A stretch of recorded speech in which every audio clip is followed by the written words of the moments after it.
नमस्कार, मी मीनाक्षी गिरी, tennis cricket association Maharashtra सचिव व टेनिस क्रिकेट असोसिएशन इंडिया सचिव। आज 17 डिसेंबर ते 20 डिसेंबर नाशिक येथे सय्यद पिंपरी क्रीडा संकुलला अंडर 19च्या टेनिस क्रिकेट असोसिएशन राज्यस्तरीय सामने पार पडले। तिथे 20 मुलांच्या टीम सहभागी झालेल्या होत्या।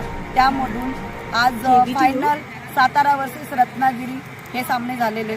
त्यामध्ये रत्नागिरी ही विन झालेली आहे आणि सातारा सेकंड प्लेस आलेली आहे। रत्नागिरी टीमचं खूप खूप अभिनंदन आणि तुमचं पण अभिनंदन की तुम्ही इथं फायनलपर्यंत पोहोचले।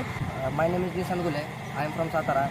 अतिशय उत्कृष्ट असं नियोजन होतं, म्हणजे सर्वच प्रकारचं राहण्याची सोय असू द्यात, येण्याजाण्याचं असू द्यात, सर्व काही उत्तम प्रकारे केलं। मग इथे आल्यावरती ग्राउंडचं सर्व नियोजन, मग आपला ऑफिशियल स्टाफ असेल, मॅम असतील, सर्व काही उत्कृष्ट होतं। सगळं नियोजन उत्कृष्टरित्या पार पडलं आणि खरंच आम्हाला आभार मानायचे की आम्हाला एक चान्स भेटतो आम्हाला की दाखवण्यासाठी। नाहीतर बऱ्यापैकी लेदरच्या मॅचेस होतात, डिस्ट्रिक्टच्या होतात, स्टेटच्या होतात, नॅशनलच्या होतात, आणि टेनिस क्रिकेटला सुद्धा मॅमने एक चांगलं वळण दिलं आहे, त्याबद्दल त्यांचे आभार, विजेत्या संघाचे आभार। धन्यवाद। सगळ्यात पहिलं तर इथलं नियोजन खूप चांगलं होतं आणि जाण्याची सोय तर खूप चांगली सरांनी केली आहे। त्यामुळे आम्ही आभार मानतो मॅडम की मॅडमनी आम्हाला एक प्लॅटफॉर्म दिलं की टेनिस क्रिकेटमध्ये आम्हाला खेळायला प्लॅटफॉर्म दिलं, हेच सांगतो।